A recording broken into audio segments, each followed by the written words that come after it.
Hello, my dear students. Let us continue new chapter in biology. Okay, and today we are going to start a new chapter. Name of the chapter is Animal Kingdom. Chapter number 4, Animal Kingdom. Okay, in last lecture we completed chapter number 3, Plant Kingdom. Very important chapter. And another most important chapter is Animal Kingdom. Okay. On an average, 3 to 4 MCQ in NEET exam comes from this chapter. Okay बेटा, तो ये chapter most important chapter है. तो चलो start करते हैं. Okay, तो first level of organization मतलब एनिमल के अंदर कैसे सब फंक्शन होता है. सेल के थ्रू होता है, टिश्यू के थ्रू, ओके, किसके थ्रू होता है. तो वो स्टार्ट करते हैं. चलो आ जाओ. All animals, they are multicellular. Our body is made up of number of cells. हमें पता है. Okay, we all are animals. आप मुझे नाम दोगे? The animal which is single celled. Yes, single cell eukaryotic animal का एग्जांपल दोगे मुझे बेटा? जिसको प्रोटिस्ट के अंदर रखा है. मैंने हिंट भी दी. Yes. एनिमल्स सेल बोलूंगी मतलब सेल वॉल इज एब्सेंट, उसके पास सेल वॉल नहीं है और प्रोटिस्ट के अंदर रखा है. चलो इतनी भी हिंट दी. Yes, amoeba. या it is single celled eukaryotic animal. All the animals are eukaryotes, है ना बेटा. उसका बॉडी एक सेल से ही बना है. It is a primitive animal. Amoeba is a primitive animal. Okay, clear. तो generally all the animals are multicellular. Okay, amoeba को बाद में कहाँ पे रख दिया? प्रोटिस्ट में रख दिया. बाद में उसको एनिमलिया किंगडम में इंक्लूड नहीं किया है. ओके, एनिमलिया किंगडम में मल्टीसेल्युलर एनिमल को इंक्लूड किया गया है. ओके, तो चलो आ जाओ. All the animals are multicellular मतलब body is made up of number of cells. Do you know हमारी जो ह्यूमन बॉडी है उसके अंदर कितने सेल्स हो गए पता है? Human body is made up of dash cells. कितने सेल्स से बनी है हमारी ह्यूमन बॉडी? बोलो आंसर दो. यस, आंसर क्या होगा? 10⁻14 सेल. ये important MCQ question.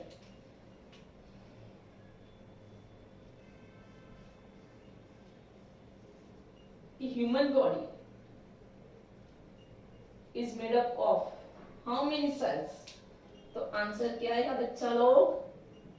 10⁻14 sales. Okay, इतने सेल्स में से हमारी पूरी बॉडी बनी है.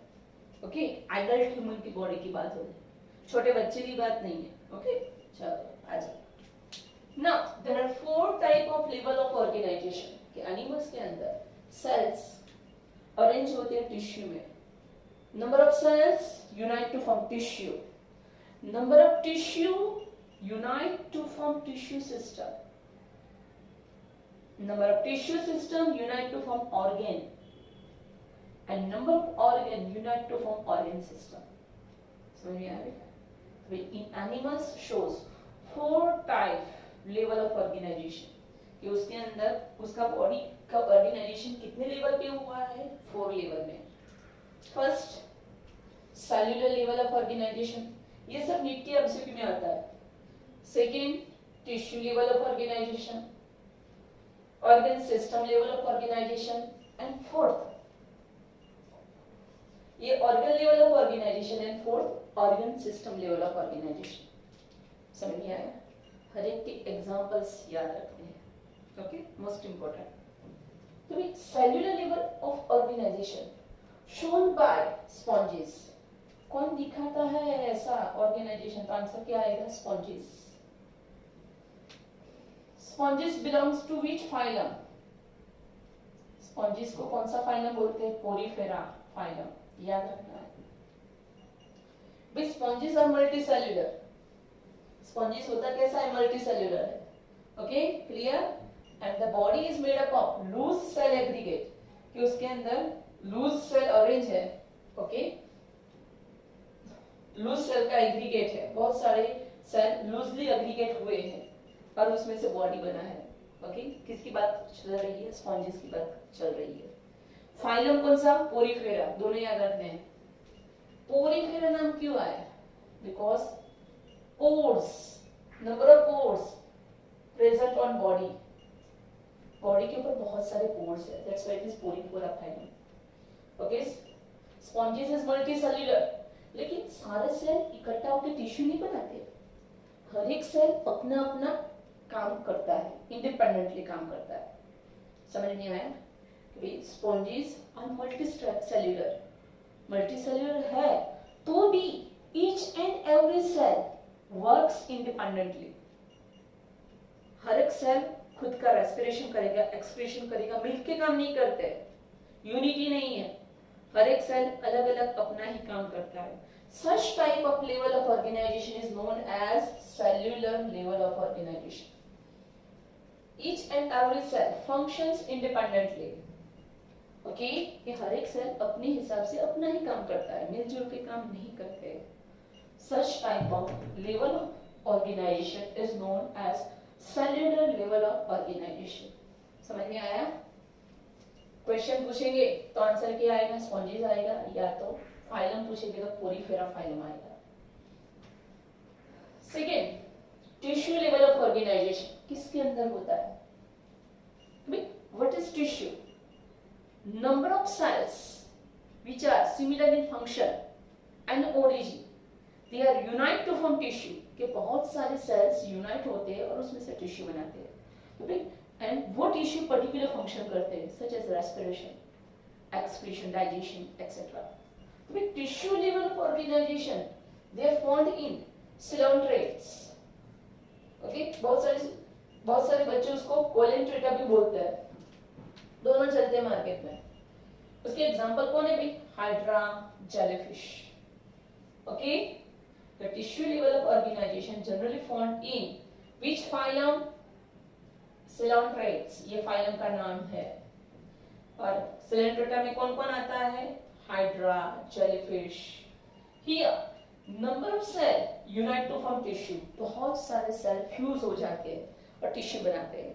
एंड टिश्यू अलग अलग काम करते हैं, such as respiration, excretion etcetera. दूसरा कोई फाइलम है जिसके अंदर टिश्यू लेवल ऑफ ऑर्गेनाइजेशन है? हाँ है ना, टीनोफोरा। टिश्यू लेवल ऑर्गेनाइजेशन किसके अंदर प्रेजेंट है? एक तो सिलेंट्रेटा, ओके, जिसके अंदर हाइड्रा एंड जेलीफिश है, और second phylum Ctenophora, C silent.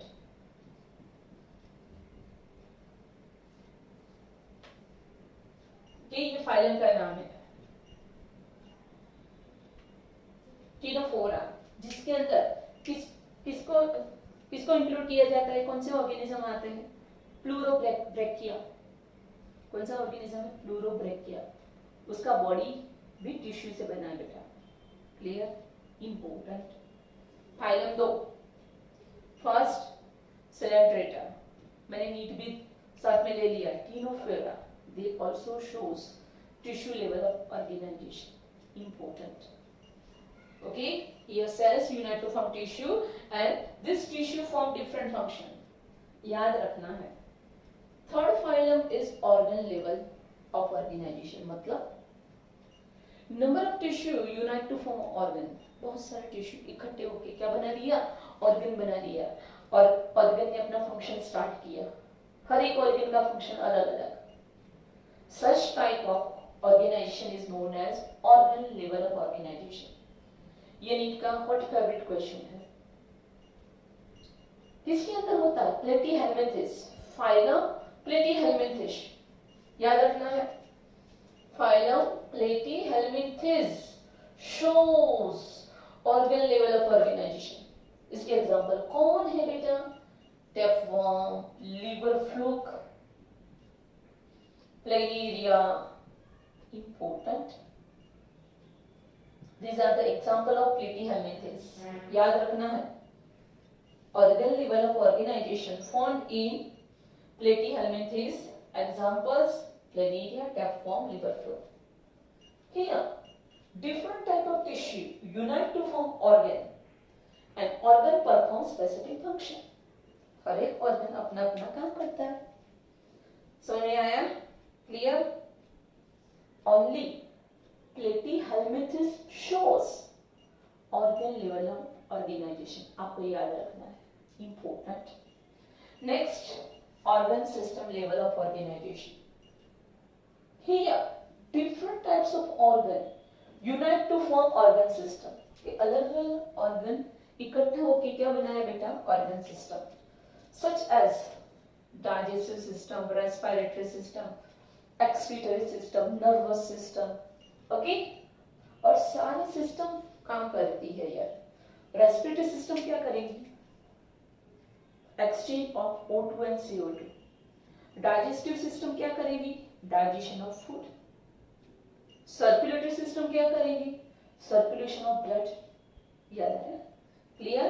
So what is organ system level of organization? Here, different organ unite and form special function. This is known as organ system level of organization. हमारे में अलग अलग system है, nervous system, endocrine system, respiratory system, digestive system. Okay बेटा, चलो example में कौन कौन आएगा बेटा? एनालिड्स। एनालिड्स के अंदर कौन आता है पता है? अर्थवर्म। ये चैप्टर फिनिश हो जाएगा ना, तो आपको ये सारे फाइलम भी याद हो जाएंगे और उसके एग्जांपल भी अपने आप याद हो जाएंगे। सो डोंट वरी, ये टेढ़े मेढ़े नाम सुन के कंफ्यूज मत होना, सब कुछ आ जाएगा। डोंट वरी, मस्त चैप्टर है। भाई एनालिड्स में कौन आता है? Earthworm, leech, Nereis.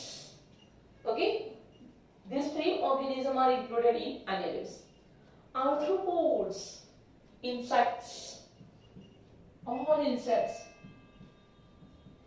they are included in arthropods. Okay beta?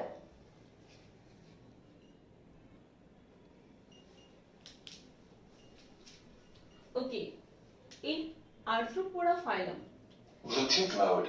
all the insects are included. Okay, butterfly, honeybee, okay, housefly, all are included in which phylum? Answer होगा arthropods. Arthropoda. Echinodermata, कौन आएगा बेटा इसके अंदर? Starfish, brittle star, वो सब Echinodermata में आएंगे। And chordata, chordata में कौन आएगा भाई? सब हम सब fishes, birds, amphibians, mammals, okay, they all are included in chordata. समझ में आया? क्लियर? आपको एग्जाम्पल याद रखने हैं कि भाई organ system level of organisation annelid से स्टार्ट हुई अप टू मैमल्स तक। Organ system level of organisation किसके अंदर? खाली प्लेटीहेल्मिंथेस के अंदर ही है, बाकी किसी के अंदर नहीं है। टिश्यू लेवल ऑफ ऑर्गेनाइजेशन किसके अंदर? दो के अंदर, सिलेंट्रेट एंड दूसरा टीनोफोरा। याद रखना है, एग्जांपल तो अपने आप याद रख जाएंगे, फाइलम नेम करेंगे बेटा। Okay, and cellular level of organisation, sponges, phylum Porifera. Clear? Okay चलो, अब आया next digestive system. In animal there are two type of digestive system. जो primitive animal थे, भगवान ने उसको दो ओपनिंग नहीं दी है। देखो डाइजेस्टिव सिस्टम में हमारे में देखो माउथ है, माउथ से स्टार्ट होती है एंड एनस से एंड होती है, एनस। समझ में आया? Digestive system are of two type, incomplete and complete. Incomplete digestive system किसको बोलते हैं? खाली एक ही ओपनिंग होता है, पूरे बॉडी में एक ही ओपनिंग होता है, दूसरा नहीं है। देख, तो उसको क्या बोलेंगे? Incomplete digestive system. This opening serves as mouth as well as anus. Mouth बोलो या एनस बोलो, two in one. Okay, the incomplete digestive system having only one opening. Okay, example platyhelminthes. Platyhelminthes में ऐसा है, एक ही माउथ, एक ही opening है, उसको माउथ भी बोल सकते हैं, एनस भी बोल सकते हैं। क्लियर बेटा? इंपॉर्टेंट। ओके चलो, सेकेंड कंप्लीट डाइजेस्टिव सिस्टम किसको बोलते हैं? हमारी बात करो। ओके, ये भाई हमारे अंदर ये फर्स्ट ओपनिंग है माउथ, ओके माउथ, ये इसोफेगस, देन ये हमारा stomach, then small intestine, then large intestine, large intestine के बाद रेक्टम, रेक्टम के बाद एनस, ओके।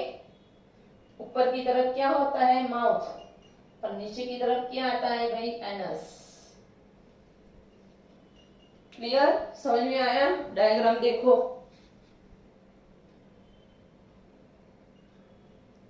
डायग्राम में देखो बेटा कि भाई complete digestive system having two opening, the anterior opening is known as mouth and the posterior opening is known as anus. समझ में आया? हमारे में भगवान ने दो ओपनिंग दी है, अच्छा है। So we have complete digestive system. Answer में कौन आएगा? एनिलिड से arthropod and chordates. All the annelida, arthropoda and chordates, they are having two opening. They are having complete digestive system. Clear हुआ बेटा? Important. एग्जाम में incomplete का बहुत पूछते हैं, इम्पोर्टेंट। लेकिन helmet is having only single opening, है ना? चलो अब आया बेटा सर्कुलेटरी सिस्टम।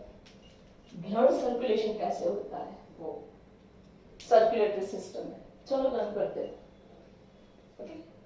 चलो, there are two type of circulatory system, open circulatory system and closed circulatory system. Open type में क्या होता है? तो ये the blood is pump out of heart. देखो ये क्या है भाई? हार्ट है और हार्ट के अंदर ऐसे छोटे छोटे पोर्स होते हैं जिसको ऑस्टिया बोलते हैं। ये डायग्राम बेस्ड एमसीक्यू भी आता है, बुक के अंदर डायग्राम नहीं है लेकिन नीट में आता है, ओके। ये ओपन टाइप ऑफ सर्कुलेशन किसको बोलते हैं? कि जिसके अंदर हार्ट होता है, हार्ट के अंदर छोटे छोटे पोर्स होते हैं, that pores is known as ostia. और हार्ट ब्लड को पंप करता है और ब्लड कहाँ पे जाता है? ऑर्गन के अंदर जाता है। और जो ब्लड है one organ to next organ to third organ ऐसे पास होता है। ब्लड की नदियां बहती है बेटा, समझ में आया? क्लियर? कि here the blood is pumped out of the heart, heart के बाहर ब्लड पंप होता है through ostia. Cells and tissue directly bath in it, मतलब वो ब्लड सीधा किसमें जाता है? ऑर्गन के अंदर जाता है। सेल टिश्यू वो ब्लड के अंदर फ्लोट करते हैं, बाथ करते हैं, मतलब चारों तरफ ब्लड और बीच में टिश्यू एंड सेल। ऐसा किसके अंदर होता है? कॉकरोच के अंदर, आर्थ्रोपोडा, मॉल्यूस्का। उसका मतलब क्या है? देखो बेटा कि भी जो ब्लड है ना सीधा किसमें एक्टाइव होता है? सपोज उसके डाइजेस्टिव ट्रैक्ट में ओपन हुआ तो वो one organ to next organ blood flow होगा रिसली। जैसे हमारे में फूड कैसे पास होता है वैसे आर्थ्रोपोडा के अंदर ब्लड फ्लो होता है बेटा, ऐसे one organ to next organ. समझ में आया? Clear? Okay. So the cells and tissue they are directly part in the blood, blood के अंदर डूबे रहते हैं, ओके। देखो कि भाई heart pumps blood, okay, out. समझ में आया? ब्लड बाहर आया और सारा ब्लड कहाँ पे गया? ऑर्गन पे गया। ऑर्गन किससे बना होता है? सेल्स टिश्यू से बना होता है। तो टोटली वो अंदर भरा रहता है blood, okay. One organ to next organ में पास होता है। This is known as open circulation, okay. Closed circulation में क्या होता है? हमारे में कौन सा है? Closed circulation. मतलब क्या? समझो पहले, हमारा हार्ट है, our heart pumps blood to entire body through arteries। हमारा हार्ट है, ब्लड को बॉडी के हर एक पार्ट में सेंड करता है, किसके थ्रू? आर्टरीज के थ्रू। आर्टरीज हमारे बॉडी ऑर्गन के अंदर गई और किसमें डिवाइड हो गई? कैपिलरीज में, छोटे छोटे। आपको कैपिलरी देखनी है तो कब देख सकते हो? कि सुबह की जो सनलाइट होती है ना, वहां पे बैठो और एक दूसरे के ईयर पिन्ना को देखो। ईयर पिन्ना में रेड कलर की ब्रांचेस दिखेगी यहाँ पे, ये वाला पार्ट है ना थोड़ा सेमी ट्रांसपेरेंट होता है, उसमें रेड कलर की ब्रांचेस दिखेगी, वो है हमारी ब्लड कैपिलरी। तो हमारे बॉडी के अंदर ब्लड की नदियां नहीं बहती है, ब्लड हर एक ऑर्गन में से पास नहीं होता है। देखो हमने फूड खाया, फूड किस में से पास हुआ, इसोफेगस में से पास होके स्टमक टू इंटेस्टाइन पास हुआ, तो फूड ही जाता है, फूड के साथ कभी ब्लड नहीं जाता है, ब्लड की नदियां नहीं बहती है। सपोज हमारे में ओपन टाइप ब्लड सर्कुलेशन होगा तो हमारे सलाइवा भी रेड कलर का होता, इवन हमारे टीयर्स वो भी रेड कलर के होते, यूरिन भी रेड कलर का होता, लेकिन ऐसा नहीं है। Why? Blood circulation in human being is closed type, कि ब्लड हमारी बॉडी के अंदर कहाँ होता है, हार्ट में होता है, फिर आर्टरीज में होता है, arteries having pure blood, oxygenated blood, then फिर वेन के अंदर होता है, वेन हैविंग डीऑक्सीजनेटेड ब्लड, और छोटे छोटे ब्रांचेस ऑफ ब्लड वेसल जिसको हम ब्लड कैपिलरी बोलते हैं, उसके अंदर ब्लड होता है। समझ में आया? क्लियर? हमारा स्टमक है, स्टमक को कोई कट करेगा ना तो उसके अंदर से फूड मिलेगा और डाइजेस्टिव जूस मिलेगा ग्रीन कलर का, रेड कलर का ब्लड नहीं मिलेगा स्टमक में से। समझ में आया? Clear? So in closed type of blood circulation, blood is circulated through a series of blood vessels, and this blood vessel is called arteries. जो प्योर ब्लड को लेके ऑर्गन में जाएगी उसको क्या बोलेगी? आर्टरीज। हर एक ऑर्गन को ब्लड सप्लाई कौन करेगी? Blood capillary. ऑर्गन क्या करेगा? आर्टरीज के ब्लड में से ऑक्सीजन ले लेगा, सामने CO2 दे देगा। अब CO2 वाला ब्लड किसके थ्रू? वेन के थ्रू वापस हार्ट में जाएगा। तो भी हमारे अंदर जो ब्लड फ्लो है वो ये क्लोज सिस्टम के थ्रू है, heart, arteries, blood capillary and when. Okay? और ब्लड इसके अंदर सर्कुलेट होता है, नहीं कि एक ऑर्गन में से रिवर निकली ब्लड की और दूसरे ऑर्गन में गया, थर्ड ऑर्गन में गया। हमारे में ऐसा नहीं है। Okay? Such type of circulatory system is known as closed type of circulatory system. Example is annelids and mammals. याद रखना है। First time, याद रखना, first time closed circulatory system is found in which phylum or which organism? तो phylum पूछेंगे तो annelid आएगा, phylum नहीं पूछा होगा तो earthworm आएगा। Example annelid का earthworm। समझ में आया? तो आज हमने कौन सा टॉपिक लर्न किया बेटा? Circulatory system. Open type circulation, close type circulation. Open type circulation में क्या है बेटा? ब्लड कैपिलरी नहीं होती है, याद रखो, नो ब्लड कैपिलरी। ब्लड सीधा किसमें जाता है? ऑर्गन में जाता है, और वहां ऑर्गन में से एक ऑर्गन में से दूसरे ऑर्गन में ब्लड पास होता है। इसमें देखो ये पूरा ऑर्गन है, ओके? इसके अंदर ऐसा होता है आर्थ्रोपोडा मोलस्क। और क्लोज में देखो ब्लड, प्योर ब्लड किसके थ्रू आता है? आर्टरीज के थ्रू। कहां पे जाता है? ऑर्गन में। लेकिन ऑर्गन ऐसा ऑर्गन के अंदर एंटर नहीं होता है, कि ब्लड कैपिलरी हर एक सेल के अंदर एंटर होती है और ऑक्सीजन प्रोवाइड करती है, CO2 ले लेती है।